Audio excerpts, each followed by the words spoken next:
নবী সাল্লাল্লাহু আলাইহি ওয়াসাল্লাম এশার নামাজ পড়েছেন। কিসের নামাজ? এশার নামাজ পড়ে কাবা ঘরের পাশে হাতিম আছে, কাবার হাতিম, হাতিমের উপর তিনি শুয়ে আছেন ডান কাত হয়ে। ডান কাতে শোয়া সুন্নত। ডান কাতে শুয়ে আছেন, তন্দ্রা ভাব, পরিপূর্ণ ঘুম আসে নাই। নবীদের কিন্তু ঘুম নাই। নবীদের ঘুমটাও কিন্তু, নবীদের ঘুমের মধ্যে যা আসে আল্লাহর পক্ষ থেকে সেটা ওহী। নবীদের দেহ ঘুমায়, অন্তর কিন্তু ঘুমায় না, মনে রাখবেন। নবীদের কি ঘুমায় না? কলব, অন্তর কিন্তু ঘুমায় না, মনে রাখবেন।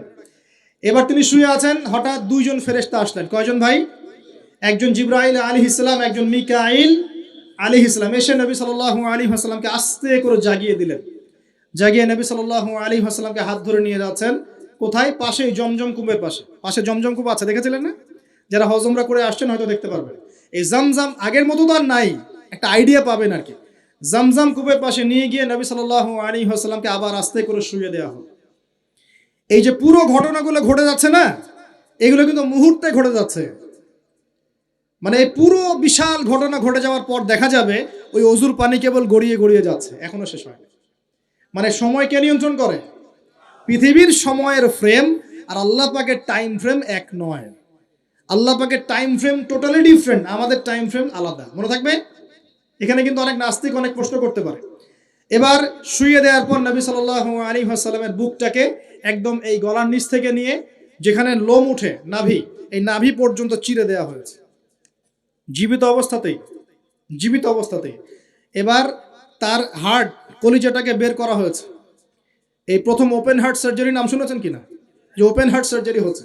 এবার এই কলিজাটাকে প্রথমে জমজমের পানি দিয়ে ধোয়া হয়েছে। কিসের পানি? জমজমের পানির মধ্যে শেফা আছে। যাদের অসুস্থতা আছে জমজমের পানিতে সূরা ফাতিহা ফু দিয়ে খাবেন, ইনশাআল্লাহ শেফা হয়ে যাবে, ইনশাআল্লাহ শেফা হবে। জমজমের পানিতে ধোয়ার পরে এর এই কলবটাকে, কলিজাটাকে ঈমান এবং হেকমতে পূর্ণ একটা পেয়ালা দিয়ে ধুয়ে দেওয়া হয়েছে। একটা পেয়ালার মধ্যে ঈমান নিয়ে আসা হয়েছিল এবং হিকমা, প্রজ্ঞা নিয়ে আসা হয়েছে। এটা রাখার পরে এই ঈমান প্রজ্ঞা দিয়ে ঢেলে এই পুরো জায়গাটা বন্ধ করে দেওয়া হয়েছে। কি রূপকথা মনে হচ্ছে? আমরা যে নিঃশ্বাস নিচ্ছি এটাই কি আল্লাহর অলৌকিকত্ব না? এই যে হার্ট আমাদের পাম্প করতেছে, যখন আমরা ছোট বাচ্চা ছিলাম ওই সময় থেকে নিয়ে এখন পর্যন্ত পাম্প করছে, পাম্প করছে। 1 সেকেন্ডের জন্য কি থেমে গিয়েছিল? এটাই তো অলৌকিকত্ব। যে আল্লাহ আমাদেরকে বাঁচায় রাখতে পারেন, সে আল্লাহর পক্ষে এগুলো করা কি অসম্ভব কিছু? আচ্ছা, এবার নবী সাল্লাল্লাহু আলাইহি ওয়াসাল্লামকে একটা বাহনের মধ্যে উঠানো হচ্ছে। বাহনটার নাম বোরাক। কি নাম? বোরাক। এবার বাহনটা হচ্ছে গাধার চেয়ে একটু বড়, খচ্চরের চেয়ে একটু ছোট এবং একটু লম্বা দেহের, সাদা রঙের। কি রঙের? এবার নবীজি এখানে উঠতে যাচ্ছেন, বাহনটা একটু ফাপড় নিল, একটু ভাব দেখালো আর কি। ভাব দেখানো বোঝেন কিনা? ওই যে আপনার গার্লফ্রেন্ড আপনার সাথে যা দেখায় আর কি। আছে তো গার্লফ্রেন্ড, না ভাই? আলহামদুলিল্লাহ। তাহলে স্ত্রী তো দেখায়। স্ত্রী ভাব দেখালে সবর করতে হবে। কি করতে হবে? স্ত্রী ভাব দেখালে সবর করতে হবে, চুপ থাকতে হবে। এগুলো টিপস শেখেন, না হলে পরে সমস্যা হতে পারে।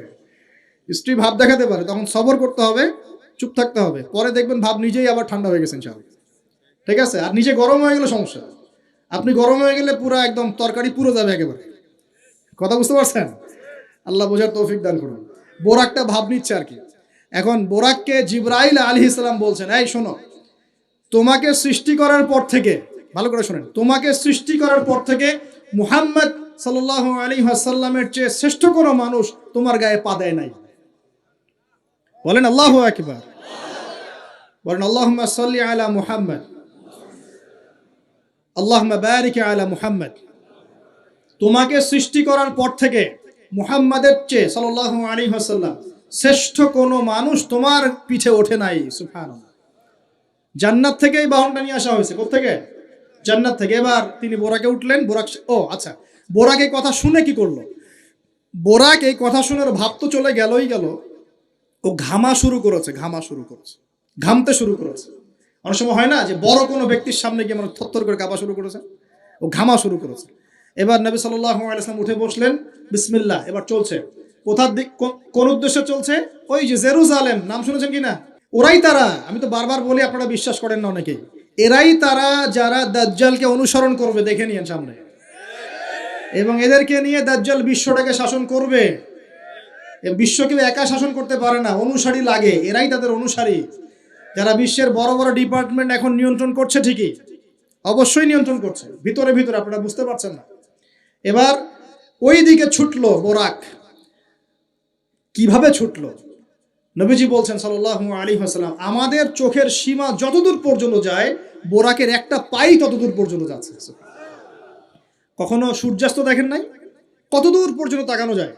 ওই যে সূর্য ডুবছে অতদূর পর্যন্ত বোরাকের একটা পা চলে যাচ্ছে। নিঃসন্দেহে আলোর বেগের চেয়ে বেশি বেগে যাচ্ছে সে। যদি যারা ফিজিক্স পড়ছেন, এই যে অ্যাস্ট্রোনমি নিয়ে পড়াশোনা করছেন, আপনারা তো জানেন আলোর বেগের চাইতেও যদি দ্রুতগামী কোনো বাহন আবিষ্কার করা যায়, তাহলে সময়ের চেয়ে বেশি দূরে যাওয়া যাবে না? যাওয়া যাবে। বোরাকের গতি নিঃসন্দেহে আলোর গতির চেয়ে বেশি ছিল। এবার নবী সাল্লাল্লাহু আলাইহি ওয়াসাল্লাম বলছেন যে আমরা যখন বাইতুল মাকদাস বা ওই যে বাইতুল মাকদিস, ওই যে মসজিদুল আকসার ওখানে গেলাম, জিবরাইল আলাইহিস সালাম একটা পাথরের মধ্যে ফুটা করলেন, সেই পাথরের মধ্যে ফুটা করে বোরাকটাকে বেঁধে রাখলেন। আর এই পাথরের ফুটার মধ্যেই সমস্ত নবী রাসূল, এই পর্যন্ত যত নবী রাসূল এসেছেন, ওই ফুটার মধ্যেই তাদের বাহনকে বেঁধে রাখতেন। সুবহানাল্লাহ। এবার নবীজি মসজিদে ঢুকলেন, ঢুকে দেখছেন একজন মানুষ নামাজ আদায় করছেন, একটু লম্বা গড়নের, ছিপছিপে দেহ, তো লম্বা, চুলগুলো কোকড়ানো কানের লতি পর্যন্ত। মনে থাকবে? চুলগুলো কোকড়ানো কি পর্যন্ত? তোমাদের মতো ছেলা নয় ডান বাম, কানের লতি পর্যন্ত চুল, ছিপছিপে দেহ, লম্বা, শানুয়া গোত্রের মতো। নবীজি বলছেন অনেকটা শানুয়া গোত্রের মানুষের মতো। শানুয়া গোত্র কারা একটু দেখে নিবা অনলাইনে। এখন নবী সাল্লাল্লাহু আলাইহি ওয়াসাল্লাম জিজ্ঞাসা করছেন উনি কে? জিবরাইল আলাইহিস সালাম বলছেন উনি হচ্ছেন নবী মূসা আলাইহিস সালাম। আল্লাহ বা কিভাবে এটা করলেন আল্লাহ ভালো জানেন, এটা আমরা ব্যাখ্যা করতে পারবো না। নবী মূসা আলাইহিস সালাম নামাজ পড়ছেন, আরেকজনকে দেখলেন তার গড়ন কিছুটা মাঝারি ধরনের, চুলগুলো হচ্ছে সিল্কি মানে স্ট্রেট চুল, লম্বা এবং সোনালী রঙের। কি রঙের? সোনালী। এবং গায়ের কালারটা হচ্ছে সাদা এবং লালের মিশ্রণে গঠিত। নবীজি জিজ্ঞাসা করলেন উনি কে? তাকে বলা হচ্ছে উনি হচ্ছেন নবী ঈসা আলাইহিস সালাম। এবার নবী সাল্লাল্লাহু আলাইহি ওয়াসাল্লাম সমস্ত আম্বিয়া কেরামের সামনে চলে গেলেন এবং সমস্ত নবীদেরকে নিয়ে 2 রাকাত নামাজ পড়লেন। সুবহানাল্লাহ। নবীদের ইমাম কে? আমাদের নবী কাদের ইমাম? নবীদের ইমাম। আর সেই নবীর সুন্নত পালন করতে আমাদের এত কষ্ট হয় না ভাই? লজ্জা লাগে? দাঁড়িয়ে রাখলে লজ্জা লাগে না? টাকনুর উপর কাপড় তুলে লজ্জা লাগে? আস্তাগফিরুল্লাহ, আল্লাহ আমাদেরকে মাফ করুক। আমরা সর্বশ্রেষ্ঠ মানুষের উম্মত, সর্বশ্রেষ্ঠ নবীর উম্মত। আল্লাহ পাক আমাদেরকে যোগ্য উম্মত হওয়ার তৌফিক দান করুন। নবীজি নামাজ পড়লেন, নামাজ শেষ। নামাজ, ও আরেকটা কথা, আরেকজনকে নবীজি দেখলেন, তার অবয়ব সম্পর্কে তিনি বলছেন দেখতে হুবহু আমার মতোই। নবীজি বলছেন দেখতে হুবহু আমার মতোই। জিজ্ঞাসা করলেন তিনি কে? জিবরাইল আলাইহিস সালাম বলছেন তিনি হচ্ছেন নবীগণের পিতা ইব্রাহিম আলাইহিস সালাম। ইব্রাহিম আলাইহিস সালামের দেহের গঠন, চেহারা একদম আমাদের নবীর মতো ছিল। সুবহানাল্লাহ। হয়তোবা এই কারণেই, হয়তোবা আল্লাহ ভালো জানেন, আমরা কিন্তু দরুদে কার নাম পড়ি? নবীর নামের সাথে ইব্রাহিম আলাইহিস সালামের নাম পড়ি, এবং তার জীবনীর সাথে আমাদের নবীর জীবনী কিন্তু হুবহু মিল আছে। আমাদের নবীজিকে হিজরত করতে হয়েছে, ইব্রাহিম আলাইহিস সালামকে করতে হয়েছে। ইব্রাহিম আলাইহিস সালামকে আগুনের পরীক্ষা দেওয়া লাগছে, আমাদের নবীকে বদরে উহুদে পরীক্ষা দেওয়া লাগছে, লাগে নাই? আমাদের নবীকে পাশে ছিলেন স্ত্রী খাদিজা রাদিয়াল্লাহু আনহা, ইব্রাহিম আলাইহিস সালামের পাশে ছিলেন স্ত্রী সারা এবং হাজরা আলাইহিম আসসালাম। মানে টোটালি মিল পাবেন আপনি দেখবেন টোটালি মিল আছে। ওইদিকে যাচ্ছি না আমি। এবার নামাজ শেষে নবী সাল্লাল্লাহু আলাইহি ওয়াসাল্লাম আবার বোরাকে উঠলেন। এবার বোরাক উপরে ওঠা শুরু করলো। এই পর্যন্ত যেটা এসেছে এটা হচ্ছে মক্কা থেকে জেরুজালেম পর্যন্ত, এটাকে বলা হয় ইসরা। এটাকে কি বলা হয়? ইসরা মানে নাইট জার্নি, মানে রাত্রেবেলা নৈশ ভ্রমণ। আর এবার যাচ্ছে এই বাইতুল মাকদাস থেকে উপরের দিকে, এটাকে বলা হয় মেরাজ, মানে ঊর্ধ্বে আরোহণ, ঊর্ধ্বগমন। ঠিক আছে? এবার প্রথম আকাশে যখন পৌঁছালেন, প্রথম আকাশের দরজা আছে, কি আছে? আর প্রথম আকাশ মানে আমরা যে তারা দেখি এগুলো কিন্তু প্রথম আকাশে। ঠিক আছে? প্রথম আকাশ মানে প্রথম মহাকাশ। শুধু এটা নয় যে ওই যে ওজোনোস্ফিয়ার, আয়নোস্ফিয়ার যেটা ভাগ করেছে এগুলো নয়, আমরা যা দেখি এগুলো সব হচ্ছে প্রথম মহাকাশের অংশ। এখানে দরজা আছে একটা, আমরা দেখতে পারি না। এখানে গিয়ে জিবরাইল আলাইহিস সালাম দাঁড়িয়ে গেলেন, নবী সাল্লাল্লাহু আলাইহি ওয়াসাল্লাম দাঁড়িয়ে গেলেন। ওই দিক থেকে আওয়াজ আসছে যে কে? জিবরাইল আলাইহিস সালাম বলছেন যে আমি জিবরিল। আপনার সাথে কে? বলা হচ্ছে আমার সাথে হচ্ছে বিশ্বনবী মুহাম্মদ রাসূলুল্লাহ সাল্লাল্লাহু আলাইহি ওয়াসাল্লাম। আপনাকে কি পাঠানো হয়েছিল তাকে আনার জন্য? তিনি বলছেন হ্যাঁ। তিনি বলেছেন হ্যাঁ, বাস হ্যাঁ, কারণ তিনি সাদিকুল আমিন। এবার দরজা খুলে দেওয়া হলো, তিনি ভিতরে ঢুকলেন, দেখলেন সেখানে একজন ব্যক্তি যিনি মাশাআল্লাহ ডান দিকে তাকাচ্ছেন, ডান দিকে অনেক আদম সন্তানের আকৃতি আছে, ডান দিকে তাকাচ্ছেন হাসছেন, বাম দিকে তাকাচ্ছেন, বাম দিকে অনেক আদম সন্তানের আকৃতি আছে, বাম দিকে তাকিয়ে কাঁদছেন। নবী সাল্লাল্লাহু আলাইহি ওয়াসাল্লাম বললেন, উনি কে? তখন তাকে বলা হলো, ইনি হচ্ছেন আপনাদের পিতা, আদম সন্তানদের পিতা, আদম আলাইহিস সালাম। আদম আলাইহিস সালাম নবীকে দেখে সালাম দিলেন, আদম আলাইহিস সালাম নবীকে সালাম দিলেন, নবীও সালামের প্রত্যুত্তর করলেন এবং আদম আলাইহিস সালাম তার জন্য দোয়া করলেন, তিনি উঠে গেলেন আরো উপরে। এবার দ্বিতীয় মহাকাশে যখন চলে গেছেন, এই দ্বিতীয় মহাকাশ পর্যন্ত সায়েন্স যেতে পারে নাই, কেউই পারেনি, আল্লাহ রাসূল সাল্লাল্লাহু আলাইহি ওয়াসাল্লাম ছাড়া। এখানে গিয়ে তিনি দেখলেন সিমিলারলি দুজন বসে আছেন। কয়জন? দুজন। এবং দুজন এর পরিচয় জিজ্ঞাসা করলে জিবরাইল আলাইহিস সালাম বললেন, ইনি হচ্ছেন ঈসা আলাইহিস সালাম আর ইনি হচ্ছেন ইয়াহইয়া আলাইহিস সালাম। দুজনের মাঝে কি সম্পর্ক? খালাতো ভাই। কি সম্পর্ক?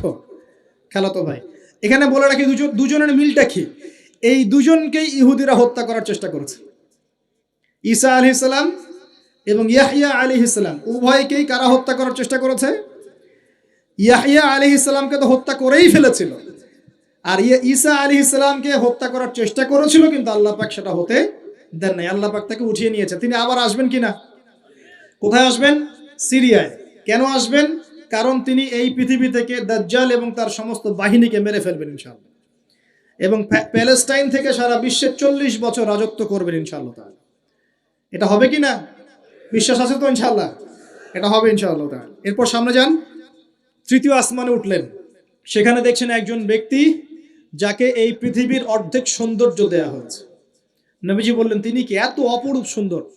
তখন নবী সাল্লাল্লাহু আলাইহি ওয়াসাল্লামকে বলা হচ্ছে, তিনি হচ্ছেন ইউসুফ আলাইহিস সালাম, যাকে এই পৃথিবীর অর্ধেক সৌন্দর্য দেয়া হয়েছে। আমরা সূরা ইউসুফ পড়ি আর মনে করি এটা হচ্ছে ইউসুফ জুলাইখার ঘটনা, তাই না ভাই? আসলে এখানে প্রেম কাহিনী কার?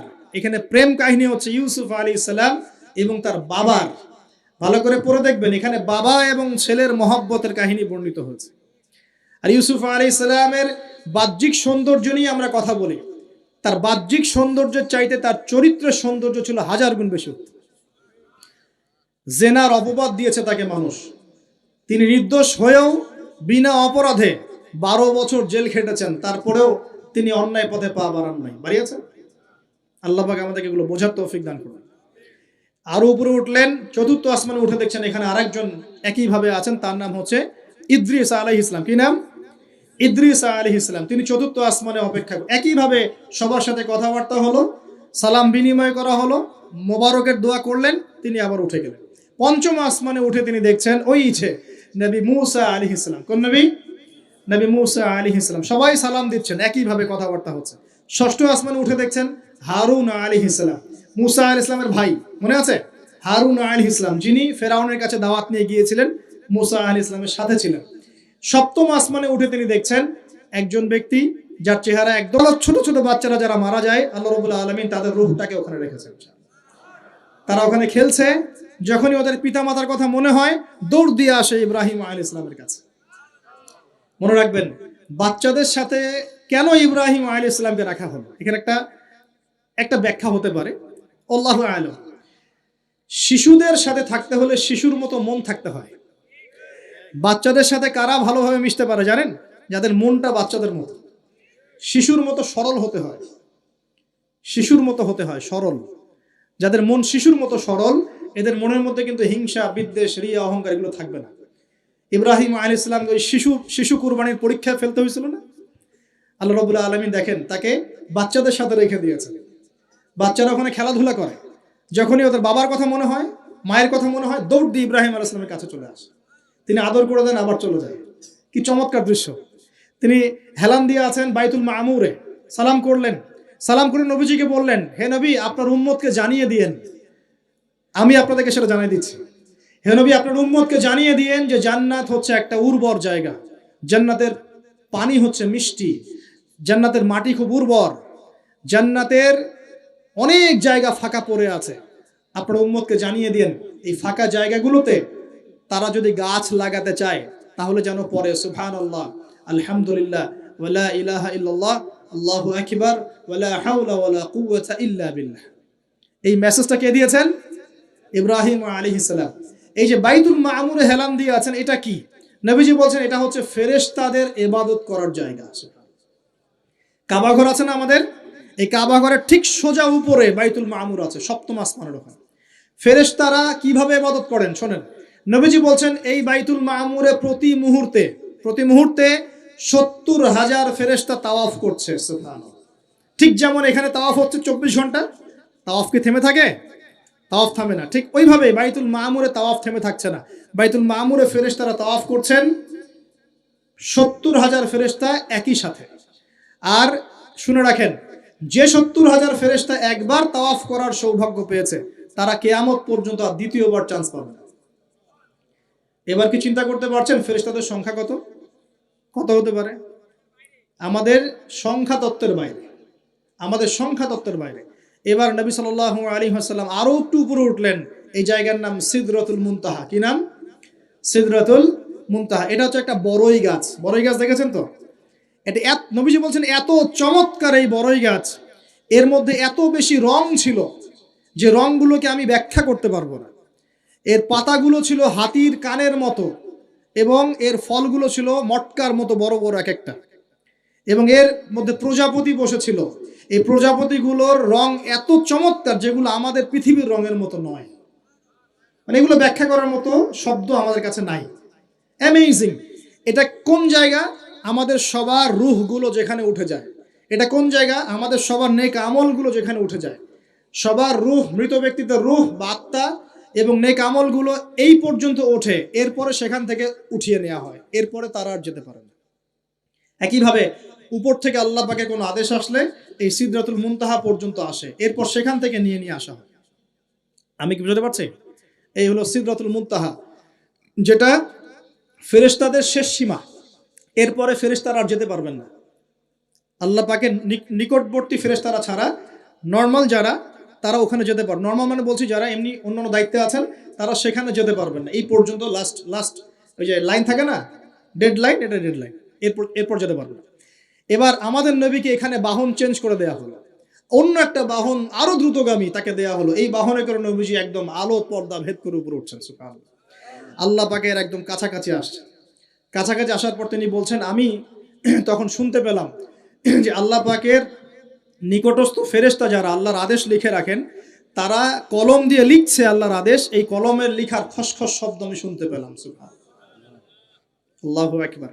এবার আল্লাহ রাব্বুল আলামিন তাকে কাছে নিয়ে, শোনেন প্রিয় ভাই, উম্মতে মুহাম্মাদি শুনে রাখো, আল্লাহ পাক 3টা স্পেশাল ওহী করলেন। কয়টা ভাই? 3টা। অন্যান্য অনেক কথা তো হয়েছে, সেগুলো তো আমরা হাদিসের মধ্যে আমরা ডিটেলস বলতে পারছি না, সময় শর্ট। 3টা স্পেশাল ওহী আল্লাহ রাব্বুল আলামিন করেছেন। তার প্রথমটা হচ্ছে নবী সাল্লাল্লাহু আলাইহি ওয়াসাল্লামকে এই জায়গায় 50 ওয়াক্ত নামাজ হাদিয়া গিফট দেওয়া হলো। কত ওয়াক্ত? এবার নবীজি 50 ওয়াক্ত নিয়ে চলে আসছেন। পরের দুটো পরে বলছি। 50 ওয়াক্ত নিয়ে চলে আসছেন। আসার সময় এই যে ষষ্ঠ আসমানে, পঞ্চম আসমানে কার সাথে দেখা? মুসা। কে আমাকে করছে? মুসা আলাইহিস সালাম। তিনি বলছেন, আল্লাহ পাক কি দিয়েছেন আপনাকে হাদিয়া? নবী সাল্লাল্লাহু আলাইহি ওয়াসাল্লাম বলছেন 50 ওয়াক্ত নামাজ। কত ওয়াক্ত? 50 ওয়াক্ত। নবী এবার মুসা আলাইহিস সালাম বলছেন, আমার উম্মতকে 2 ওয়াক্ত নামাজ দেওয়া হয়েছে, সেটাই আমার উম্মত আদায় করতে পারে নাই। 50 ওয়াক্ত নামাজ আপনার উম্মত পারবে না, আপনি কমাই নিয়ে আসেন, যান।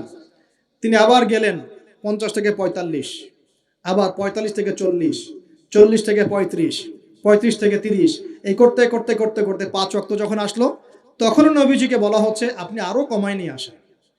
নবীজি বলছেন, আমার যেতে লজ্জা লাগছে, আল্লাহ পাক আমাকে এত বেশি কমিয়ে দিলেন, আরো কমাতে চাইতে আমার লজ্জা লাগছে। দেখেন, মুসা আলাইহিস সালাম বলেছিলেন আমার উম্মতকে 2 ওয়াক্ত নামাজ দেয়া হয়েছিল, আদায় করতে পারে নাই। উম্মতে মুহাম্মাদের মধ্যে এমন মানুষ নাই 2 ওয়াক্ত 1 ওয়াক্ত নামাজও পড়তে পারে না। নবীদের এটা হিকমা, দূরদর্শিতা। এবার নবী সাল্লাল্লাহু আলাইহি ওয়াসাল্লাম আল্লাহর কাছে গিয়ে আরজি পেশ করছেন। আল্লাহ রাব্বুল আলামিন বলছেন, 5 ওয়াক্ত নামাজ আমি দিলাম, কিন্তু 5 ওয়াক্ত যদি তোমার উম্মত আদায় করে 50 ওয়াক্তের নেকি দেওয়া হবে ইনশাআল্লাহ। আরেকটা বেনিফিট তোমার উম্মতের যে কোনো ব্যক্তি যে আমলই করুক না কেন 10 গুণ বাড়ায় নেকি দেওয়া হবে ইনশাআল্লাহ। কিন্তু তোমার উম্মতের কোনো ব্যক্তি যদি গুনাহ করে, তাহলে গুনাহকে 10 গুণ বাড়ায় দিব না ইনশাআল্লাহ। গুনাহ একটাই থাকবে। গুনাহ কি হবে? একটাই থাকবে। আর নেকির কাজ করলে 10 গুণ বাড়ায় দেওয়া হবে। 1 টাকা দান করছেন 10 টাকার নেকি হবে। 1 রাকাত নামাজ পড়ছেন 10 টাকাতে নেকি হবে। একটা সেজদা করছেন 10টা সেজদা নেকি হবে ইনশাআল্লাহ। কথা বুঝতে পারছেন? এটা হলো একটা গিফট বা হাদিয়া। সেকেন্ড গিফটটা হচ্ছে আল্লাহ রাব্বুল আলামিন নবী সাল্লাল্লাহু আলাইহি ওয়াসাল্লামকে সূরা বাকারার শেষের 2টা বা 3টা আয়াত ওহী করলেন। কয়টা ভাই? শেষের 2টা বা 3টা। লিল্লাহি মা ফিস সামাওয়াতি এখান থেকে ফানসুরনা আলাল কওমিল কাফিরিন পর্যন্ত। এই আয়াতগুলোর ফজিলত সম্পর্কে এসেছে যে রাতের বেলা কেউ যদি এই আয়াতগুলো পড়ে ঘুমায়, সূরা বাকারার শেষের 2টা বা 3টা পড়ে ঘুমায়, সারা রাত তাহাজ্জুদের নেকি পাবে ইনশাআল্লাহ। এবং দৃশ্য অদৃশ্যের কোনো ক্ষতি তার কোনো অনিষ্ট সাধন করতে পারবে না ইনশাআল্লাহ। এই যে সমস্যা হয় ঘুমের মধ্যে, জিনের সমস্যা, জাদুর সমস্যা, বদনজর ইত্যাদি, কোনো রকম প্রবলেম তাকে ফেস করতে হবে না ইনশাআল্লাহ। সূরা বাকারার শেষের কয় আয়াত? কমপক্ষে 2 আয়াত, যদি পারেন 3টা আয়াত পড়বেন। 2টা হাদিয়া হলো। 3 নম্বর হাদিয়াটা আরো বড়। 3 নম্বর হাদিয়া হচ্ছে নবী সাল্লাল্লাহু আলাইহি ওয়াসাল্লামকে আল্লাহ পাক বললেন, তোমার উম্মতের, একটু গৌর করে শুনেন, তোমার উম্মতের যে কোনো ব্যক্তি যত পাপই করুক না কেন, যদি আমার সাথে শিরকের পাপ না করে, শিরকের পাপ ছাড়া আমার সাথে সাক্ষাৎ করে, আসমান জমিন সমানও যদি পাপ করে, আমি আল্লাহ তার সামনে আসমান জমিন সমান ক্ষমা নিয়ে হাজির হব ইনশাআল্লাহ। এই উম্মতের যে কোনো ব্যক্তি খালি লা ইলাহা ইল্লাল্লাহ মুখ দিয়ে পড়েছে, ইসলামের সামনে আত্মসমর্পণ করেছে এবং শিরক মুক্ত আমল করেছে, বেদাত মুক্ত আমল করেছে, ঠিক আছে, তার যত বড় বড় পাপই থাকুক না কেন, ইনশাআল্লাহ আল্লাহ পাক কোনো না কোনো ওসিলায় সেই পাপ মাফ করে দেবেন ইনশাআল্লাহ। এটা একদম লিখিত হয়ে গেছে।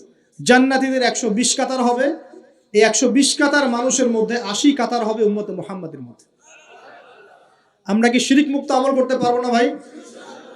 সাহাবীরা অবাক হয়ে বলছেন, যদি সে চুরি করে, যদি সে জেনা করে, নবীজি বলছেন যদি সে চুরিও করে, যদি সে জেনাও করে, তবুও তাওহীদ ঠিক থাকলে জান্নাতে চলে যাবে। এখন কি তাওহীদ ঠিক করে চুরি করা শুরু করব? তাওহীদ ঠিক করে কি জেনা করা শুরু করব? এখানে আল্লাহ পাকের তাওহীদের গুরুত্ব বোঝানো হয়েছে। আর যে ব্যক্তি প্রকৃত তাওহীদে থাকবে সে কি জেনা করতে পারবে?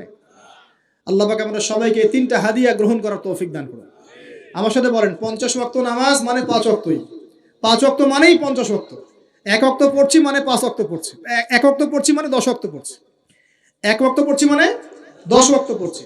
আমরা কিন্তু 50 ওয়াক্তের নেকিই পাচ্ছি ইনশাআল্লাহ। আমরা সবাই 5 ওয়াক্ত নামাজের হেফাজত করতে পারবো তো ইনশাআল্লাহ? আল্লাহ পাক তৌফিক এনায়েত করুন, আমিন। আমরা কি সূরা বাকারার শেষের আয়াতগুলো মুখস্থ করতে পারবো ইনশাআল্লাহ? প্রত্যেক রাতে আমল করবো তো ইনশাআল্লাহ? আর শিরক মুক্ত আমল করার চেষ্টা করবো ইনশাআল্লাহ। একটা বই পড়বেন, কিতাবুত তাওহীদ, শিরক সম্পর্কে জানতে পারবেন ইনশাআল্লাহ। আল্লাহ পাক তৌফিক দান করুন। এবার নবীজি আসছেন, একটু শেষের দিকে মনোযোগ দেন, মনোযোগ হারান না, আর কিছু কথা বাকি আছে। নবীজি এবার আসছেন, আসার সময় তাকে জান্নাত জাহান্নাম দেখানো হয়েছে। কি দেখানো হয়েছে? জান্নাত এবং জাহান্নাম। নবীজি বলছেন, আমি জান্নাতকে দেখলাম। বিশৃঙ্খলা করেন না, আমি জান্নাতকে দেখলাম। জান্নাতকে দেখলাম, জান্নাতকে ঘিরে রাখা হয়েছে কষ্ট, ক্লেশ, এগুলো দিয়ে। মানে জান্নাতটা ঘেরা আছে কষ্ট দিয়ে, মানে জান্নাতে যেতে হলে কষ্ট করতে হবে। ঠিক আছে? ফজরের নামাজ উঠতে কষ্ট হয় না? সুদ ছেড়ে দেবো, এটা কষ্ট লাগতেছে না? কষ্ট হবে। আল্লাহর পথে চলতে হলে কিন্তু কষ্ট হবে। মানুষ ভালো মন্দ বলবে, অনেক সমস্যা। জান্নাতকে ঘেরা হয়েছে কষ্ট দিয়ে, আর জাহান্নামকে ঘেরা হয়েছে প্রবৃত্তির দাসত্ব দিয়ে। মন যাচাই তাই করার নাম প্রবৃত্তি। মন চাচ্ছে মদ খাইলেন, মন চাচ্ছে জেনা করলেন, মন চাচ্ছে সুদ খাইলেন, মন যাচাই তা দিয়ে জাহান্নামকে ঘেরা হয়েছে। এবার নবীজি বলছেন, জাহান্নামে আমি উকি মেরে দেখেছি, জাহান্নামে দেখেছি বেশিরভাগ অধিবাসী, জাহান্নামের বেশিরভাগ মানুষ হচ্ছে উম্মতে মুহাম্মাদের নারী জাতি। বলেন নাউজুবিল্লাহ। এই নারী জাতি মানে আমার বোন, আপনার মা, আপনার স্ত্রী, আমার বোন, আমার মা, আমার স্ত্রী, আমাদেরই তো। নারী কি আমাদের বাইরে? কেন তারা জাহান্নামে যাবে? নবীজি বলছেন কয়েকটা কারণ। 1, তারা বেশি বেশি লানত এবং অভিশাপ করে। 1, 2, তারা এমন কিছু কাপড় পরে শেষ জামানায় বাইরে ঘুরবে যে কাপড়গুলো পরেও তারা নগ্ন থাকবে। 2, অর্থাৎ বেপরদামির কারণে। 3, তারা বুক পিঠ চাপড়ায়, প্রলাপ বিলাপ করে, এটা একটা কারণ। 4, তারা স্বামীর সাথে কখনো কখনো কুফরি করে। কেমন? স্বামী সারা জীবন যদি তাদের ভরণ পোষণ ভালোবাসা দিয়ে যায়, কোনো একদিন যদি কোনো সমস্যা সৃষ্টি হয়, বলবে যে সারা জীবন তোমার কাছে কিছুই পাইলাম না। এই সব কিছুর ঊর্ধ্বে একটা কারণ আছে। এই সব কিছুর ঊর্ধ্বে একটা কারণ আছে, সেটা হলো, শোনেন, তাদের উদ্ধত মস্তকটা আল্লাহ পাকের বিধানের সামনে সহজে অবনত হতে পারে না, চায় না। এগুলো কিন্তু সব মেয়েদের জন্য নয়। উম্মতে মুহাম্মাদির একটা অংশের মেয়েদের জন্য আল্লাহর নবী এইসব কথা বলেছেন। আবার এমনও মেয়ে আছে, শোনেন, এমনও মেয়ে আছে যারা ইমান আমল টিকে রাখার জন্য না খেয়ে থাকতেও রাজি আছে। এমনও মেয়ে আছে, এমনও বহু দিনী বোন দিনী মেয়ে আছে আমাদের সমাজে যারা ইমান আমল ধরে রাখতে চায়, পরিবার তাকে রাখতে দেয় না। ফেরাউনের ঘরে থেকেও একজন মেয়ে জান্নাতে গিয়েছে, গিয়েছে কি না? গিয়েছে। অতএব আমরাও যে দুধে দেওয়া তুলসী পাতা এমন নই, আমাদের মধ্যে বহু খারাপই আছে। কিন্তু নবীজি এখানে স্পেশালি বলেছেন যে শেষ জামানার মেয়েরা, নিসাউন কাসিয়াতুন আরিয়া, যারা কাপড় পরে নগ্ন থাকবে, মহিলাতুন মামিলাত, যারা অন্যকে আকৃষ্ট করবে, অন্যের দিকে আকৃষ্ট হবে, এরা জান্নাতে যাবে না, জান্নাতের গন্ধও পাবে না। নবীজি বলেছেন আমি জাহান্নামে দেখেছি বেশিরভাগ নারী জাতি। এখানে আমার মা, আমার বোন, আপনার মা, আপনার বোনের সতর্ক হওয়ার কি হেদায়েত আছে কি নাই? আর এই মেয়েদেরকে চালাই কি আমরা না অন্য কেউ? আমরাই তো আমাদের পরিবারকে চালাই কি না? আমরাই তো খাওয়াই পড়ে নাকি? তাহলে আমাদের পরিবারের বোনেরা কি পর্দা করতে পারবে না? প্রতিষ্ঠা করতে পারবেন না? পরিবারের আমাদের মায়েরা, বোনেরা, স্ত্রীরা পর্দা করবে না? এই দায়িত্ব আমাদের না? পরিবারের কর্তা আমরা নই? আল্লাহকে আমাদেরকে জিজ্ঞাসা করবেন না? অতএব আমরাও যেন সতর্ক হয়ে যাই, আল্লাহ পাক তৌফিক দান করুন। এই জন্য বলি, বিয়ে করতে হলে আগে দিনদারিতা দেখবেন, তারপর বিয়ে করবেন। দুনিয়াদারিতা দেখে বিয়ে করলে পরে পস্তাবেন। ছেলে মেয়ের উভয়ের প্রতি একই নসিহত, বিয়ে করতে যদি হয়, বিয়ে যদি করতেই হয়, তাহলে দিনদারিতা দেখে বিয়ে করুন। তারপর দেখবেন যে মেয়ের বংশ কেমন, সৌন্দর্য কেমন, এই সেই পরে দেখবেন। আগে দেখবেন দিনদারিতা ঠিক আছে কিনা। ছেলের ক্ষেত্রে একই বিধান, আগে দেখতে চান না কত বড় চাকরি করে, কত প্রপার্টিজ আছে, কত বড় বাড়ি, এগুলো পরে দেখবেন। আগে দেখবেন ছেলে নামাজ পড়ে কিনা, ছেলের মধ্যে সুন্নত আছে কিনা, এইগুলো আগে দেখবেন। এই বিয়ে নিয়ে প্রচুর জাহিলিয়াত সমাজে আছে, এই কারণেই পরিবারগুলো এখন ভেঙে যাচ্ছে। আল্লাহ পাক আমাদেরকে সুন্নাহ মেনে চলার তৌফিক দান করুন, বলি আমিন। নবীজি এখানে বলেছেন আমি জাহান্নামে দেখেছি বেশিরভাগ অধিবাসী নারী জাতি। আমাদের বোনদেরকে রিকোয়েস্ট করব, সতর্ক হয়ে যান, আল্লাহর ওয়াস্তে সতর্ক হয়ে যান। কেন শোনেন, কেন নবীজি বললেন, এই পয়েন্টটা একটু ভালো করে বোঝেন। কেন নবীজি এই উম্মতের মধ্যে বেশিরভাগ মেয়েকে জাহান্নামী বললেন? আপনি একটু চিন্তা করেন তো, এই উম্মতের মধ্যে কি এমন হয়েছে, এই উম্মতের মেয়েদের সাথে কি এমন হয়েছে যার ফলে মেয়েদেরকে আর ঘরে রাখা যায় না, সব বাইরে চলে আসতেছে? কি হয়েছে এই উম্মতের মেয়েদের সাথে? এই প্রবলেম তো আগে 200-500 বছর আগে ছিল না। 500 বছর আগে আপনি কি কোনো মেয়েকে দেখেছেন আমাদের মেয়েদের মতো বেপর্দায় সারা রাস্তাঘাট, গ্রামগঞ্জ, একদম অফিস আদালত বাজার ঘাট সব ঘুরে বেড়াচ্ছে? দেখেছেন 500 বছর আগে, 300 বছর আগে, 200 বছর আগে? লাস্ট সমসাময়িক সময়ে কি এমন হলো যে মেয়েদেরকে আর ঘরে রাখা যায় না? আমি একটা শব্দ বলে দেই, বাসায় গিয়ে রিসার্চ করবেন, সব বলে দিব না। লাস্ট 100-200-300 বছরে একটা মুভমেন্ট, একটা আদর্শ ছড়িয়ে পড়েছে বিশ্বের বুকে, তার নাম হলো ফেমিনিস্ট রেভলিউশন। মনে থাকবে, ফেমিনিস্ট রেভলিউশন। এটা নিয়ে ঘাটাঘাটি করেন, বুঝতে পারবেন কেন জাহান্নামের বেশিরভাগ অধিবাসী জাহান্নামে যাবে, নারীরা কেন জাহান্নামে যাবে বেশি বেশি। এই মুভমেন্টটা নিয়ে পড়াশোনা করলেই বুঝতে পারবেন। আল্লাহ পাক আমাদেরকে বোঝার তৌফিক দান করুন, অন্তরের চোখ খোলার তৌফিক দান করুন।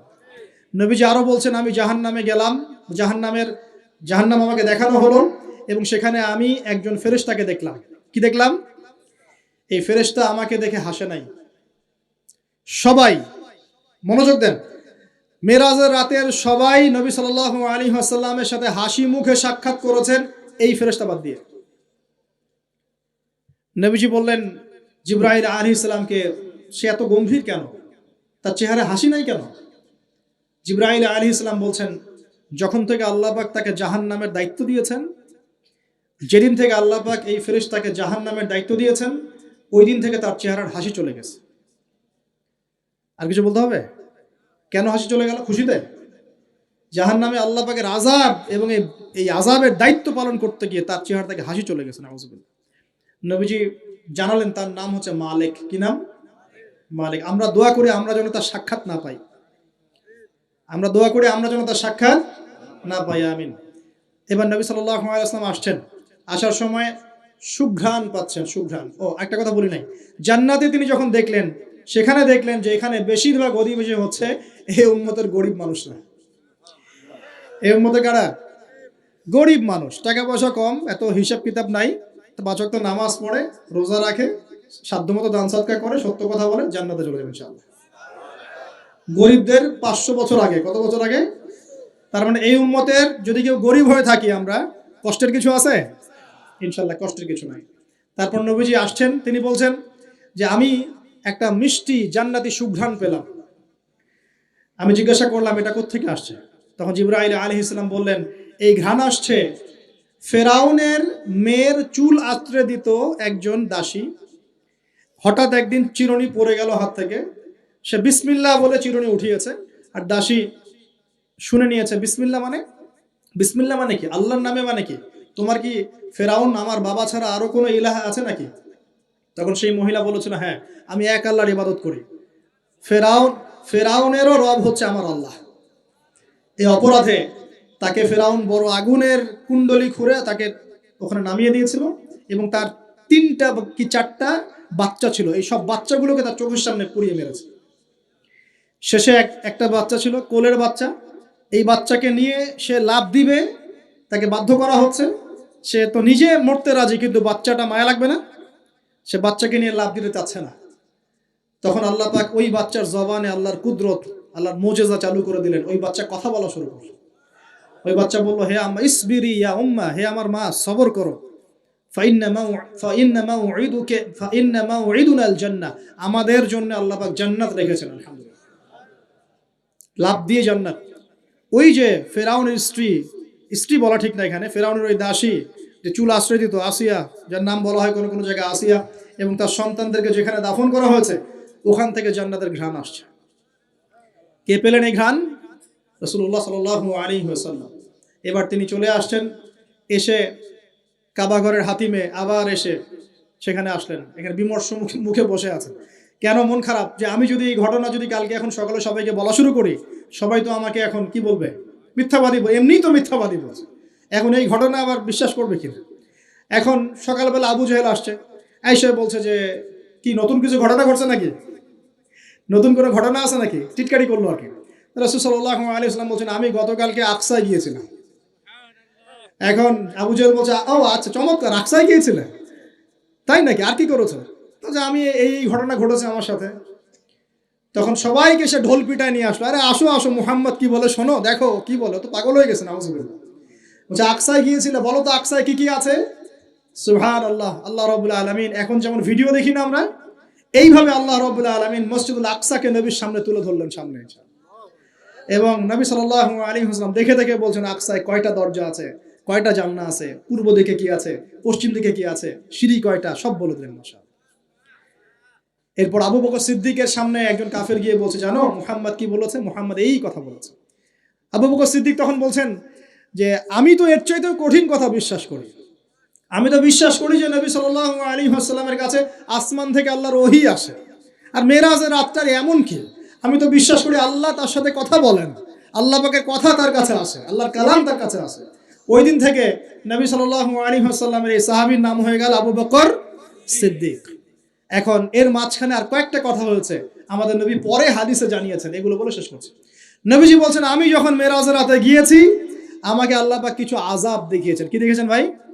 আমরা দোয়া করি আল্লাহ পাক এই আযাবগুলো থেকে আমাদেরকে বাঁচান, এবং যে পাপের কারণে এই আযাব হয় সে পাপ থেকে আমাদেরকে বাঁচান। বলেন আমিন। আর একটা কথা বলে রাখি, যেহেতু নবীকে এই আযাবগুলো দেখানো হয়েছে, অন্য কোনো নবীকে কিন্তু দেখানো হয় নাই। কাকে দেখানো হয়েছে? আমাদের নবীকে। তার মানে এই পাপগুলো এবং এই আযাব আমাদের উম্মতের মধ্যেই বেশি থাকবে। বুঝতে পারছেন না মনে হয়? এই আযাব এবং পাপগুলো কি অন্য কোনো নবীকে দেখানো হয়েছে? আমাদের নবীকে দেখানোর কারণ কি? কারণ আপনার উম্মতের মধ্যে এই পাপগুলো ছড়াবে বেশি, এবং আপনার উম্মতের একটা অংশ এই আযাবগুলো ভোগ করবে। কি আযাব? নবীজি যাচ্ছেন, দেখছেন, যুবকরা শুনো ভালো করে, নবীজি দেখছেন একটা চুলা, কি ভাই, তন্দুর রুটি দেখেছেন যে চুলায় রান্না করে, ঠিক ওই রকম শব্দই হাদিসে এসেছে, তান্দুর। এই চুলা এমন চুলা যার মাথাটা হচ্ছে সরু, নিচের দিকটা মোটা, নিচে আগুন জ্বলছে, ভিতরে কিছু মানুষ আছে, নিচ থেকে আগুনের দাবদাহ আসছে, যখনই আগুন আসছে জাহান্নামের, তখন তারা ধাউ ধাউ করে উপরে উঠছে, আবার যখন আগুন নেমে যায় তখন তারা নিচে নেমে যায়। নবীজি মর্মান্তিক দৃশ্য দেখে বললেন যে এরা কারা, যাদেরকে এমন আযাব দেওয়া হচ্ছে? জিবরাইল আলাইহিস সালাম বললেন, যুবক ভাই শোনেন ভালো করে, জিবরাইল আলাইহিস সালাম বললেন, এরা হচ্ছে আপনার উম্মতের সেই সব ব্যক্তি যারা বিবাহ বহির্ভূত জিনা করেছিল। এই পাপটা মারাত্মক। আল্লাহ পাক আমাদের সবাইকে পাপ থেকে ফিরে আসার তৌফিক দান করুন। এবং এই পাপ যদি করে থাকেন হতাশ হবেন না, তওবা করে আজকেই ফিরে আসবেন। তওবা করলে আল্লাহ পাক যে কোনো পাপ মাফ করে দেবেন ইনশাআল্লাহ। যে কোনো পাপ, তওবা খাস করতে হবে, কোনোদিন এই পাপে লিপ্ত হওয়া যাবে না। এই যে গত 3-4 দিন আগে একটা দিবস চলে গেল না, লক্ষ লক্ষ কোটি কোটি যুবক যুবতী পাপ করেছে, করে নাই? আর আমরা উস্কে দিয়েছিলাম কাছে আসার গল্প, অমুক তমুক, হাবি জাবি, কত কথা। আর এদের স্লোগানগুলো এত চটকদার, খুব মজা লাগে, খুব মজা, মুখরোচক ভাবে উপস্থাপন করে। আল্লাহ পাকের কাছে আসার গল্প করা যায় না, রাসূলের কাছে আসার গল্প করা যায় না। আসলে এখনকার মিডিয়াগুলো এতটাই নির্লজ্জ হয়ে গেছে। কেন বলছি শোনেন, ইসলামের সাথে শত্রুতা তো আছেই, কোনোদিনও আল্লাহর কাছে আত্মসমর্পণ করা লাগে এমন কোনো ওয়ার্ডও বলবে না। টাইটেল দিবে ভূমিকম্পের কাছে মানুষ কত অসহায়, টাইটেল দিয়েছে একটা। প্রাকৃতিক বিপর্যয়ের সামনে মানুষ কত অসহায়, প্রকৃতির কাছে মানুষ কত অসহায়, এসব টাইটেল দিয়ে ভিডিও দিচ্ছে। ওই যে ভূমিকম্প ইস্যুতে একটাবারও বললো না যে এই আল্লাহ পাকের কাছে, আল্লাহর শক্তির সামনে মানুষ কত অসহায়। ওই শব্দ ব্যবহার করা যাবে না। ওই শব্দ ব্যবহার করলে আপনি মৌলবাদী হয়ে যাবেন। যে প্রকৃতিটা কি? প্রকৃতি কে? প্রকৃতি কাকে বলে? কত প্রকার? প্রকৃতির স্রষ্টা কে? প্রকৃতি কে নিয়ন্ত্রণ করছে? ভূমিকম্পের কোনো ক্ষমতা আছে না? ভূমিকম্প যে দেয় তার ক্ষমতা আছে। এই সাগরের কোনো ক্ষমতা আছে? সাগরে যে জলোচ্ছ্বাস দেয় তার ক্ষমতা আছে। এই মাটিটাকে স্থির কে রেখেছে? এখন আমরা তো এখনো মহাবিশ্বে ঘুরছি না? এই যে ওয়াজ করছি যখন আমরা, এখনো পৃথিবীটা ঘুরছেই। আমরা কি বুঝতে পারছি কে পৃথিবীকে স্থির রাখলো? কেউ বলবে না যে আল্লাহর আযাবের সামনে মানুষ কত অসহায়। হ্যাঁ, বলবে প্রকৃতির সামনে মানুষ কত অসহায়, ভূমিকম্পের সামনে মানুষ কত অসহায়। মানে এমন এমন চটকদার কিছু শব্দ দিবে, এই শব্দগুলো আপনাকে চিনিয়ে দিবে যে কারা আল্লাহর বাহিনী, কারা আল্লাহর দুশমনের বাহিনীর মধ্যে আছে। তো এখানে যুবকদেরকে উৎসাহিত করা হয়েছে না জেনার জন্য। আর নবী সাল্লাল্লাহু আলাইহি ওয়াসাল্লামকে কেন দেখানো হলো? কারণ তার উম্মতের মধ্যে জেনার পাপ ছড়িয়ে পড়বে বেশি। কিসের মধ্যে? চুলার মধ্যে শাস্তি দেওয়া হচ্ছে, চুলায় শাস্তি দেওয়া হচ্ছে। নবীজি বলছেন তাদের ভিতর থেকে এত দুর্গন্ধ বের হচ্ছিল যেন মনে হচ্ছিল যে কোনো পাবলিক টয়লেটের পাশ দিয়ে আমরা যাচ্ছিলাম। প্রিয় ভাই, আল্লাহর ওয়াস্তে জেনার ধার কাছেও যায় না। আল্লাহ পাক বলেছেন ওয়ালা তাকরাবু জিনা, জেনার কাছেও যেও না। তো এক নাম্বার শাস্তি কি দেখেছেন নবী সাল্লাল্লাহু আলাইহি ওয়াসাল্লাম? কিসের শাস্তি? তন্দুর চুলার মধ্যে আগুনের শাস্তি। কিসের পাপের কারণে? বলেন, জেনা। এই উম্মতে মুহাম্মাদের মধ্যে জেনা ছড়িয়ে পড়েছে কিনা? এখন আমরা কি এই স্রোতে গা ভাসাবো না দূরে থাকবো? আমরা হালাল উপার্জনের সোর্স তৈরি করব, করে হালাল বিয়ে করবো ইনশাআল্লাহ। হালাল উপার্জনের মাধ্যম তৈরি করবেন, করে বিয়ে করবেন ইনশাআল্লাহ। বিয়ের আগে কোনো পীড়িত নাই, সব পীড়িত বিয়ের পরে ইনশাআল্লাহ পারা যাবে ইনশাআল্লাহ। আর সব আগে ভাগে খেয়ে শেষ করে ফেললে পরে খাবেন কি? তাই না বিষয়টা? আচ্ছা, এবার সামনে যাই। নবী সাল্লাল্লাহু আলাইহি ওয়াসাল্লাম সামনে গেলেন, গিয়ে দেখলেন, এবার দেখলেন কিছু মানুষ বসে আছে, সামনে আছে টাটকা তরতাজা গোশত, একদম ধোঁয়া উঠতেছে, একদম মনে করেন ওই কালা ভুনার মতো। আর পাশে রাখা আছে পচা, নোংরা, আবর্জনাময় গোশত। এই মানুষগুলো ভালো গোশত খাচ্ছে না, এই মানুষগুলো পচা গোশতগুলোই খাচ্ছে, দুর্গন্ধযুক্ত। নবীজি বললেন এরা কারা? নবী সাল্লাল্লাহু আলাইহি ওয়াসাল্লামকে বলা হচ্ছে এরা আপনার উম্মতের সেই সব ব্যক্তি যারা বিবাহিত, ভালো করে শোনেন, এরা আপনার উম্মতের সেই সব ব্যক্তি যারা বিবাহ বহির্ভূত সম্পর্ক করেছে। মানে বিয়ে করার পরেও, বাসায় স্ত্রী থাকার পরেও বাইরে জেনা করেছে, বাসায় স্বামী থাকার পরেও বাইরে জেনা করেছে। এখন আমাকে বলেন তো, উম্মতে মুহাম্মাদের মধ্যে সমকালীন সময় এই ফিতনাটা ছড়িয়ে পড়ে নাই? পরকীয়া ছড়িয়ে পড়ে নাই? এটা হলো পরকীয়ার স্পেশাল শাস্তি। কারণ পবিত্র হালাল ফ্রেশ জিনিস ওদের ঘরে ছিল, খাইতে ভালো লাগে না, ওদের নোংরা পচা জিনিস খেতে ভালো লেগেছে। আল্লাহ পাক কিয়ামতের মাঠেও ওই, এবং বারজাখের জীবনেও ওই একই শাস্তি দিবেন ইনশাআল্লাহ। আর এখন তো মিডিয়ার মধ্য দিয়ে এই যে বিভিন্ন সিরিয়ালস, নাটক, হাবি জাবি, এগুলোর মধ্য দিয়ে এটাকে উস্কে দেওয়া হচ্ছে, এটাকে অ্যাভেলেবেল করে ফেলা হয়েছে।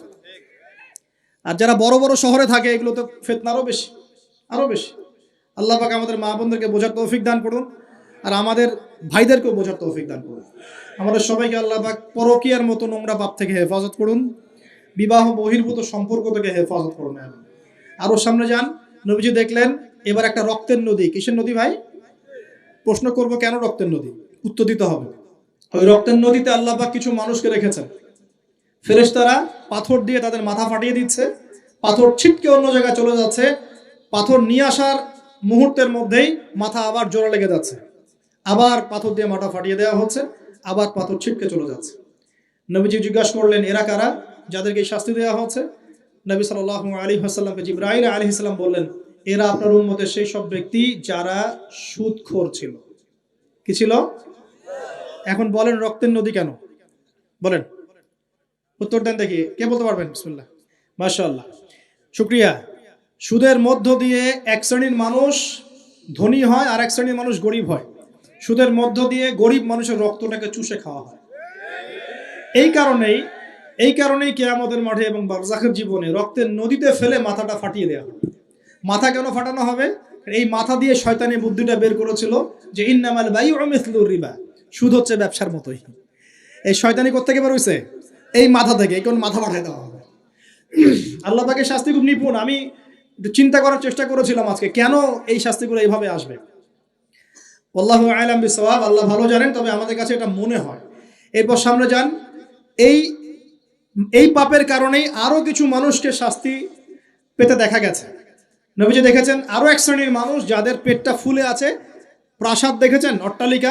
অট্টালিকার মতো পেটটা ফুলে আছে, ভিতরে সাপ কিলবিল করছে। না না না না না, নবীজিকে জিজ্ঞাসা করলেন, এরা কারা?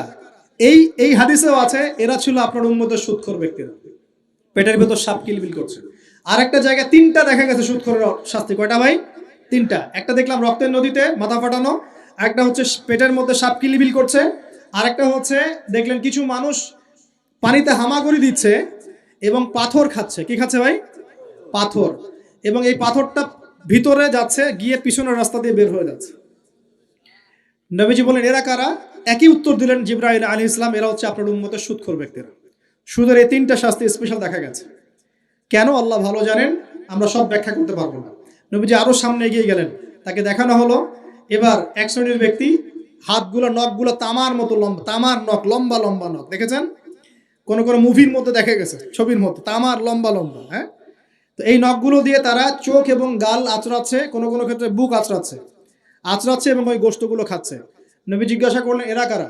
নবীজিকে বলা হচ্ছে, এরা আপনার উম্মতের সেই সব ব্যক্তি যারা বেশি বেশি গীবত করত এবং অন্যের নামে মিথ্যা অপবাদ ছড়াতো। আর সতর্ক করে দেই, এই পাপটা কিন্তু এখন ছেলে মেয়ে সব সমাজে বেশি হয়। কি আলেম জালেম সব সমাজে বেশি হয়। কোনো ক্ষেত্রে ওয়াজ মাহফিলের প্যান্ডেলগুলোর মধ্যে বসে বসে মানুষের গীবত করা হচ্ছে। এবং অনলাইনের ফেসবুক আর ইউটিউবের যে কন্টেন্টের যুগগুলো চলছে, এখানে কারণ থাক না থাক মানুষের গীবত তহমত প্রচুর হচ্ছে। কোনো কারণে হোক অকারণে হোক, সতর্ক হয়ে যাবেন। আপনার দ্বারা আমার দ্বারা যদি কারো গীবত হয়, তামার নখ দিয়ে গাল আশ্রাতে হবে কিয়ামতের মাঠে। আল্লাহ পাক বাঁচাক, আমাদের হেফাজত করুন। এবং এই পাপের আরেকটা শাস্তি দেখা হয়েছে, ওই যে নিজের ভাইয়ের গোশত ছিঁড়ে ছিঁড়ে খাচ্ছে। এক শ্রেণীর মানুষকে আগুন খাওয়ানো হচ্ছে এবং আগুনগুলো পিছনের রাস্তা দিয়ে বের হয়ে যাচ্ছে। জিজ্ঞাসা করা হলো, তারা কারা? নবীজিকে বলা হচ্ছে, এরা আপনার উম্মতের সেই সব ব্যক্তি যারা এতিমের মাল ভক্ষণ করত। এতিমের মাল অন্যায়ভাবে ভক্ষণ করে খেয়ে ফেলত। আছে কি নাই সমাজের মধ্যে? নবীজি আরো সামনে গেলেন, দেখলেন এক শ্রেণীর মানুষ কাঁধে অনেক বোঝাগুলো হালকা করার বদৌলতে উল্টা তারা বোঝা হালকা না করে আরো কিছু বোঝা ঘাড়ে নিচ্ছে। লাকড়ির বোঝা ঘাড়ে নিয়ে পথ চলার চেষ্টা করছে, কিন্তু পথ চলতে পারছে না। নবীজি বলেন, এরা তো অদ্ভুত, এরা তো চাইলে বোঝা হালকা করে চলতে পারত, বোঝা আরো নিয়ে চলছে কেন? নবীজিকে বলা হচ্ছে, এরা আপনার মধ্যে সেই সব ব্যক্তি যারা দায়িত্ব যতটুকু নিয়েছিল অতটুকু তো পালন করতে পারতই না, আরো দায়িত্ব চেয়ে নিত মানুষের কাছে। দায়িত্ব চেয়ে নেওয়ার সংস্কৃতি চলছে না এখন। যোগ্যতা থাক আর না থাক, মানুষ দায়িত্ব চাচ্ছে না। দায়িত্ব না দিলে লাভ করে। যোগ্যতা থাক না থাক, মানুষকে দায়িত্ব চেয়ে নিচ্ছে কিনা। দায়িত্ব নেওয়াটা বড় কথা নয়, পালন করাটা বড় কথা। না করতে পারলে এই শাস্তি ভোগ করতে হবে। আল্লাহ পাক আমাদের সবাইকে হেফাজত করুন, আমিন। এবার সামনে গেলেন, দেখলেন এবার তো মুশকিল। সামনে গিয়ে দেখলেন এক শ্রেণীর মানুষ, কয়েকটা মানুষ না, এক শ্রেণীর মানুষ যাদের জিহ্বাগুলোকে, ঠোঁট আর জিহ্বাগুলোকে আগুনের কেচি দিয়ে কেটে ফেলা হচ্ছে। নবীজি বললেন, এরা কারা? রাসূল সাল্লাল্লাহু আলাইহি ওয়াসাল্লামকে বলা হচ্ছে, এরা আপনার উম্মতের সেই সব ব্যক্তি যারা ছিল ওয়ায়েজ বক্তা, আলেম ওয়ায়েজ বক্তা, যারা মানুষের সামনে দিনের কথা বলতো কিন্তু নিজেরাই সেই দিনের প্রতি আমল করতো না। আল্লাহ রাব্বুল আলামিন আমাকে এবং আপনাদের সবাইকে এই মর্মান্তিক শাস্তি থেকে বাঁচান। যা বলবো তার উপর আমল করার তৌফিক দান করুন, যা জানবো তার উপর আমল করার তৌফিক দান করুন।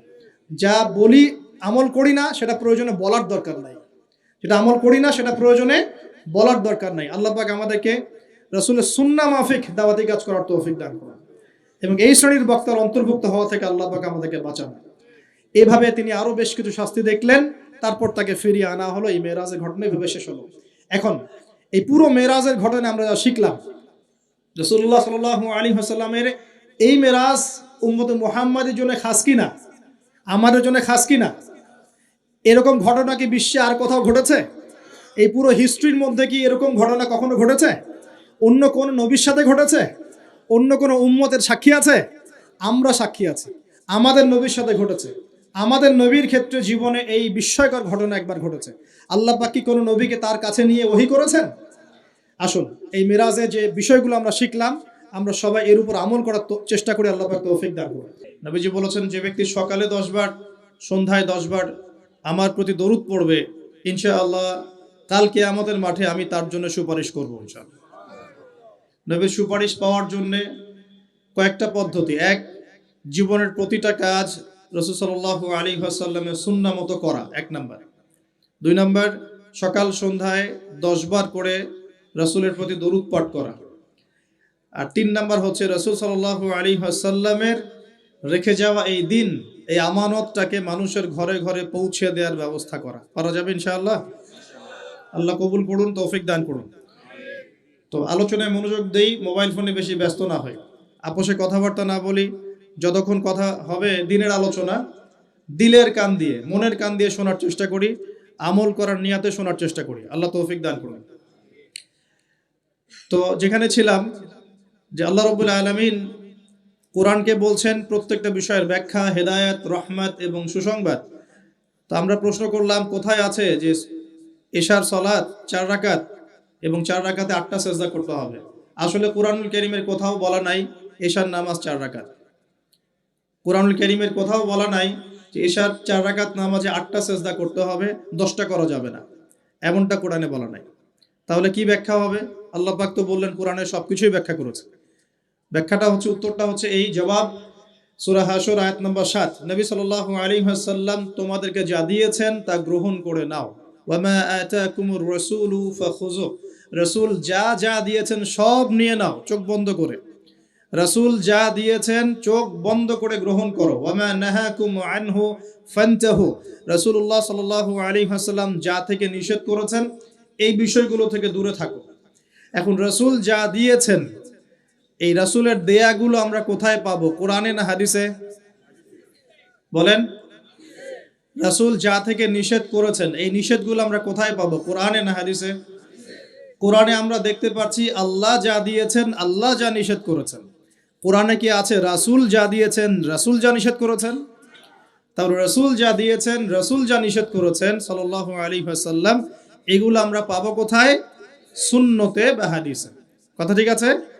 এখন সুন্নত বা হাদিস কি আলাদা কিছু নাকি একই উৎস থেকে আসছে? উত্তর হচ্ছে সূরা নাজম আয়াত নাম্বার 3-4। আল্লাহ পাক বলছেন, বিসমিল্লাহির রহমানির রহিম, ওয়া মা ইয়ানতিকু আনিল হাওয়া ইন হুয়া ইল্লা ওয়াহয়ুন ইউহা।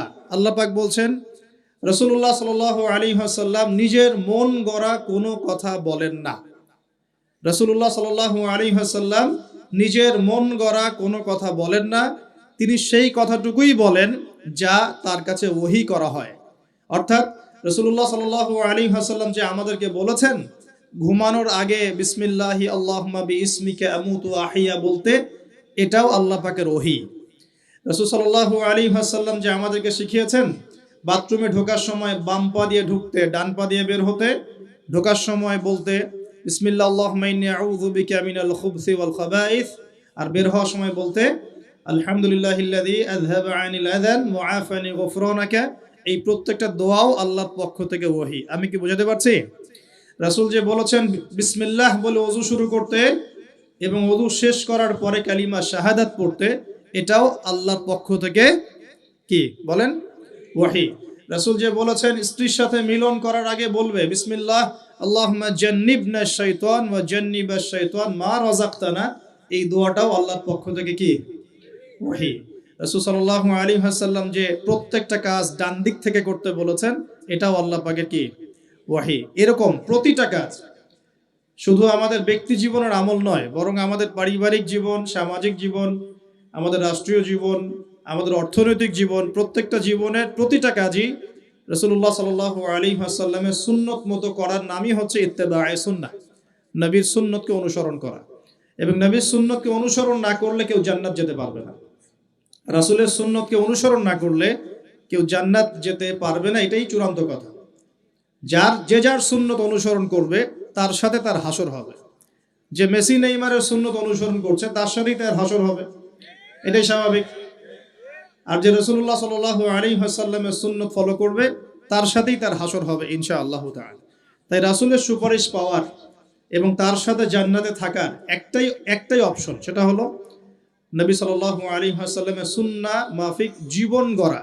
রাসূলের সুন্নাহ মাফিক শুধু নামাজ গড়া নয়, রাসূলের সুন্নাহ মাফিক শুধু দাড়ি রাখা নয়, রাসূলের সুন্নাহ মাফিক শুধু খাওয়া নয়, বরং জীবন গড়া, অর্থাৎ জীবনের সবগুলো কাজ রাসূলের সুন্নাহ মতো করার নাম হলো ইত্তেবায়ে সুন্নাহ। আমরা কি বোঝাতে পারছি?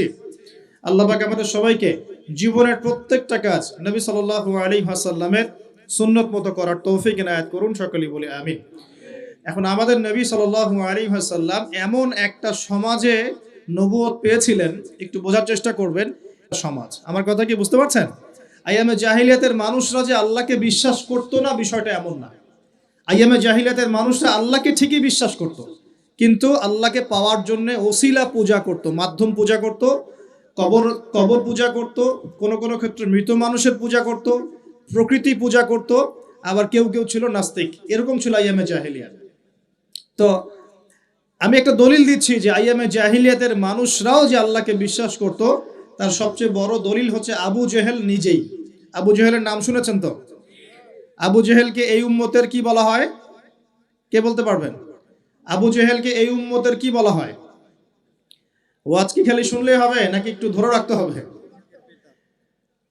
কি বলা হয়? আইয়ামে জাহিলিয়াত একটা প্রবাদ ছিল, আবু জেহেলকে বলা হতো আবুল হাকাম, মানে জ্ঞানের পিতা। কিসের পিতা? জ্ঞানের পিতা। কিন্তু ইসলাম আসার পরে যখন সে ইসলাম কবুল করে নাই এবং সত্যকে চিনেও প্রত্যাখ্যান করেছে, তখন নবী সাল্লাল্লাহু আলাইহি ওয়াসাল্লাম বলেছিলেন আবু জেহেল হচ্ছে এই উম্মতের ফেরাউন। কে? ফেরাউনের নাম শুনেছেন কিনা? ফেরাউন কে ছিল? এই বিশ্বের সবচেয়ে প্রতাপশালী শাসক। সে কি ভালো ছিল না জালেম ছিল? ক্ষমতা চিরদিন থাকে না থাকে না? থাকে। ফেরাউনের চেয়ে শক্তিধর ওই সময়ে বিশ্বের কেউ ছিল? আজকে ফেরাউনের কোনো অস্তিত্ব আছে?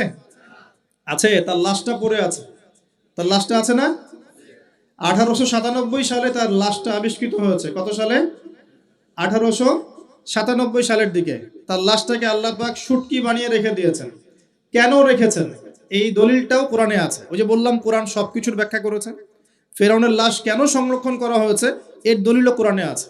আল্লাহ বলেছেন যাতে করে তুমি, আজ আমি তোমার এই দেহটাকে সংরক্ষণ করব যাতে করে তোমাকে পরবর্তীদের জন্য নিদর্শন রূপে রাখা যায়। তাহলে ফেরাউন কাদের জন্য নিদর্শন হয়ে আছে? ফেরাউনের পরে যারা জালেম হিসেবে আসবে এই পৃথিবীতে, সেই জালেমদের জন্য ফেরাউনের লাশটা নিদর্শন হয়ে আছে। কিন্তু মানুষ নিদর্শন গ্রহণ করতে রাজি নয়, মানুষ শিক্ষা গ্রহণ করতে রাজি নয়। ফেরাউন কি আম কোনো ব্যক্তি ছিলেন না শাসক ছিলেন? তাহলে আম ব্যক্তিদের জন্য তিনি যতটা না বড় নিদর্শন, শাসকদের জন্য বড় নিদর্শন। যারাই পৃথিবীতে শাসন ক্ষমতার বলে জুলুম করবে তাদের জন্য ফেরাউন একটা নিদর্শন হয়ে থাকবে কিয়ামত পর্যন্ত। থাকবে কিনা? লিতাকুনা লিমান খালফাকা আয়াহ, আল্লাহ বলেছেন যাতে করে তুমি পরবর্তীদের জন্য নিদর্শন হতে পারো, এই কারণে তোমার লাশটাকে আমি সংরক্ষণ করেছি। আল্লাহ পাক এটাও বলেছেন কিন্তু বেশিরভাগ মানুষই আমার নিদর্শন সম্পর্কে গাফেল। বাস্তবতা তাই নয় কি?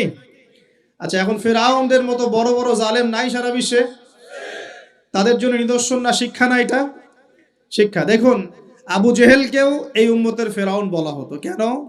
কারণ সে সত্যকে চিনেও প্রত্যাখ্যান করেছে, তাকে বদরের যুদ্ধে হত্যা করা হয়েছে। দুইজন ছোট ছোট কিশোর তাকে হত্যা করেছেন, দুইজন মুয়াজ। দুইজন কি? এই মুয়াজ নাম জানতেন? মুয়াজ নাম বরকতময় নাম। দুই মুয়াজ, সিরাতের গ্রন্থ পড়ে দেখবেন, আর রাহিকুল মাখতুম। দুইজন মুয়াজ, ছোট ছোট বাচ্চা, যাদের বয়স 10 থেকে 15-র মধ্যে, 10 থেকে 15। এই দুইজন, দুই ভাই মিলে আবু জেহেলকে হত্যা করেছে। সুবহানাল্লাহ। এরপর আব্দুল্লাহ বিন মাসউদ রাদিয়াল্লাহু আনহু, তিনি তার গর্দানটা কেটে রাসূলের সামনে উপস্থাপন করেছিলেন। সুবহানাল্লাহ। ওই গর্দান দেখে নবী সাল্লাল্লাহু আলাইহি ওয়াসাল্লাম বলেছিলেন যে এই হচ্ছে এই উম্মতের ফেরাউন। আবু জেহেলকে এই উম্মতের বলেন ফেরাউন। এখন আবু জেহেলের